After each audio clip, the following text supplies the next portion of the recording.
Hello YouTubers, this is Nick here again, and today I want to show you guys how do I charge the battery in my car. This is my Honda Pilot. This is my wife's car mostly, and what she usually does is occasionally going out, or she uses it for grocery shoppings. It only got driven like 5 kilometers every time, so that's not enough time to charge the battery.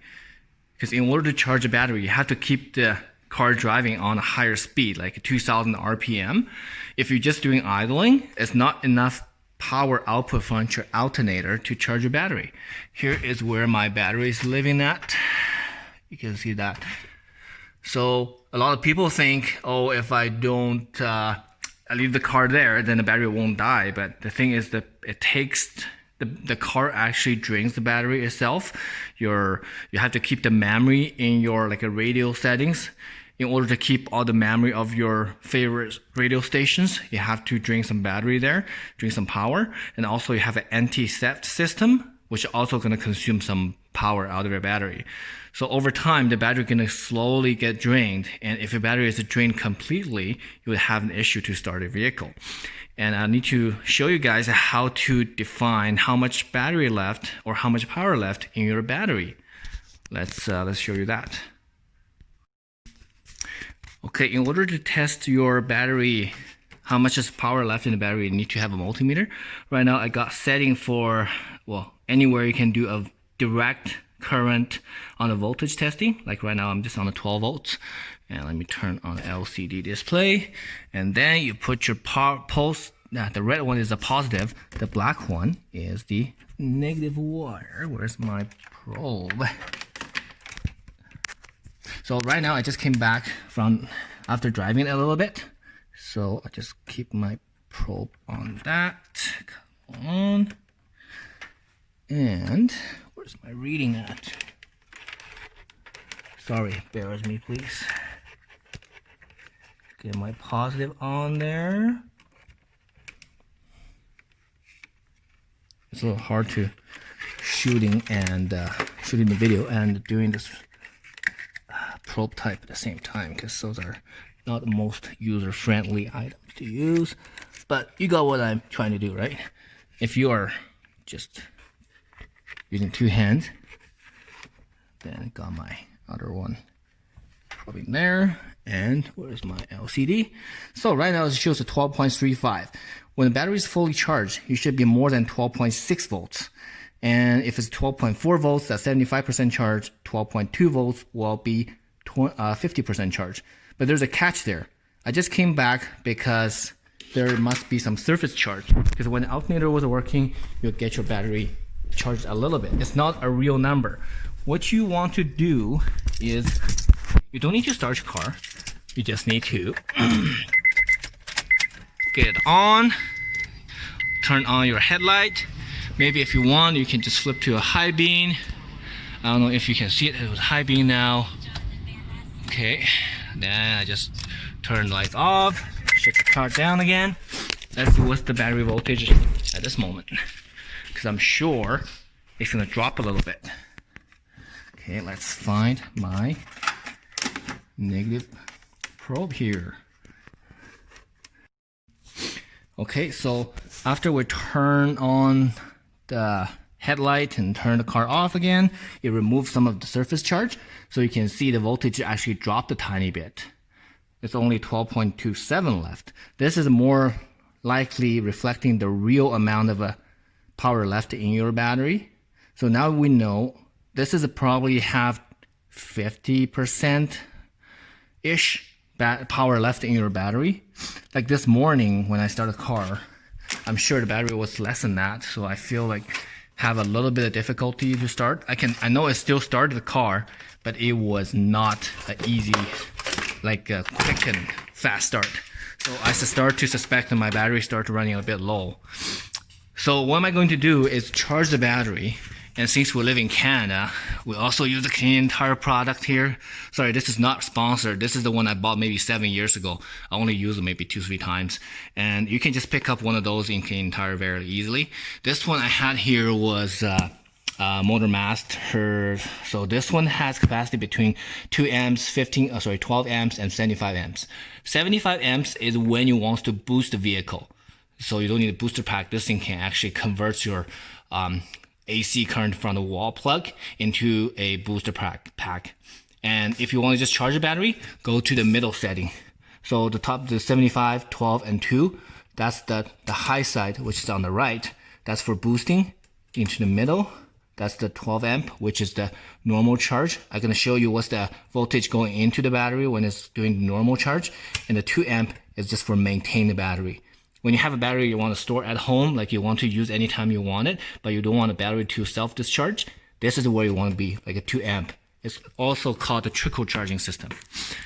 And fairly simply, you have one side have a plug.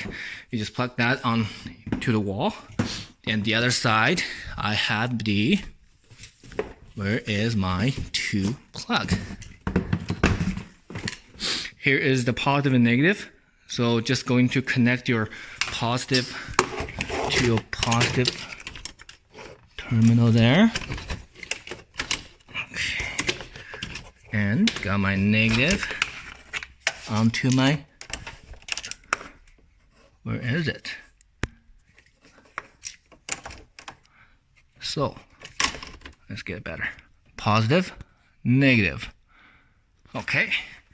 Then to keep things a little safer, I start from the trickle charging, which is 2 amp, which is a lower amperage draw. Then let's plug it into the wall. Okay. And you saw a light turn on. It was showing how much battery it is. It's calling between 50 and 70% on the trickle charge. But if I'm going to turn it on to a charging station, you hear the noise went high a little bit, and also the needle went down to like a battery needs to charge to the red section. It's close between like 0 and 25%. At this time, this is start to real charge the battery. Okay, so we are still charging at the 12 amp level. Battery is under charging. Right now, I got my negative on there already.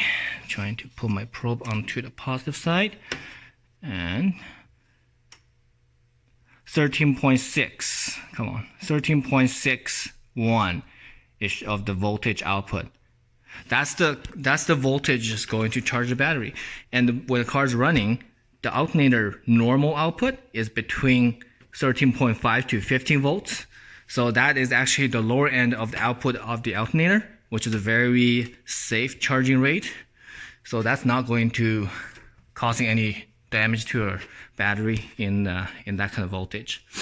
So let's just wait. I'll probably come back in a couple hours and see what's our readings on the charging systems look like.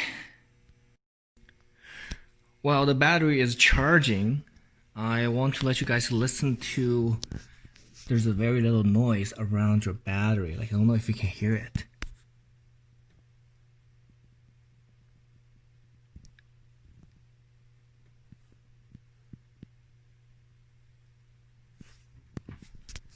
It was just like a very little of a white noise. It's actually the bubbling sound produced inside the battery. It was a chemical reaction between your positive and negative plates inside the battery when either the oxidized lead become lead or lead become oxidized lead. It's actually converting electrical power into a chemical power, and it stores it. And at the same time probably produces a little bit of a gas as well. Either oxygen, maybe hydrogens. I'm not an expert on that part, but it's just letting you know that's actually working when you're charging the battery there. Okay, while we are waiting for the battery to be charged, let's make some barbecue of the short ribs. Those short ribs are marinated in the Korean barbecue sauce. And I've got a flat plate to put on my barbecue. And I like to use my chopsticks. Get them all laid out. So just putting, oh, start to sizzling. Let's do one at a time. Okay, we got 8 pieces of the short ribs on the flat plate. Now we'll just close the lid. And my wife is starting some probably pancakes on there. All right, an hour and a half later, let's see what we get here. Well, the needle goes to the positive side a little bit, and I would like to see what's the trickle charger side. Ah, it's 100, over 100.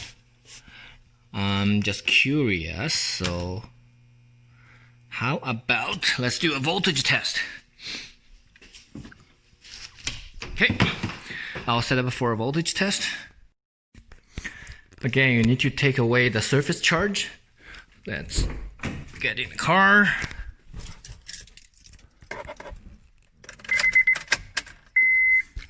Get on the power. Get the high beam on. Okay. Turn off the headlights.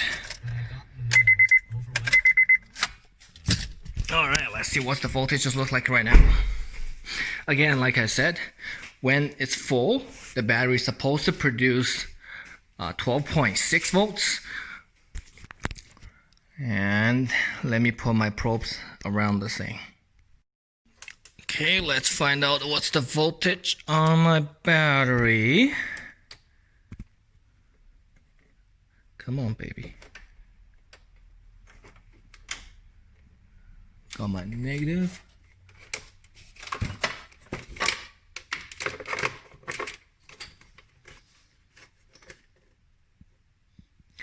Okay, it is 12.7.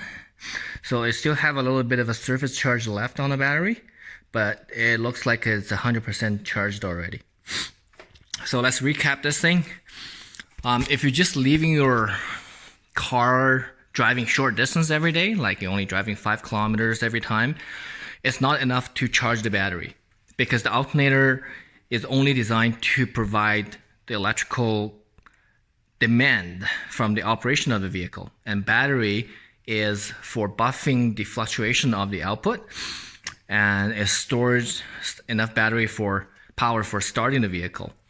And when you are trying to start a vehicle at the low battery, you could actually causing damage to your starters, because when the starter's running, when you're running at the lower RPM on the starters, it will actually consume higher current, and the higher current would actually start to heat up your starter more than the higher speed. So actually, if you keep cranking your vehicle on the lower speed, you're possibly causing more damage on your starter than a fully charged battery and running your starter at a higher speed. Because the starter runs at a higher speed will produce a counter electrical magnetic force, would actually produce its own current to work against your power supply from the battery, make the current running lower on a higher speed running on the starter.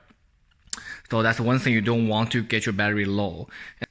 When you're driving, especially when you're driving on the higher speed or freeways, when you're running in the, when you're running in the 80 kilometers an hour or 50 miles per hour, you're actually running your car at 2000 RPM. That's what the alternator is designed to output at. The alternator usually produces very little current when you're just idling. So idling is not enough to charge your battery. It barely have enough power to run the vehicle. It's actually draining the battery, draining the power from the battery to run all the electrical demand from your vehicle, running your fans, running your AC, running your motors, running your radials. So it's not a good idea to keep your car idling for a long time, because you could actually consume the power out of the battery in that case. If you want to keep your battery charged, you should either drive your car daily at higher speed, or once in a while you want to throw on a charger like this and keep the battery fully charged. That's actually the better way to keep your battery healthier and keep the battery life longer. All right. Okay, this is what I want to share today. If you have any questions, you can post in the comment. Other than that, I'll see you guys next time. Thank you for watching. Bye now.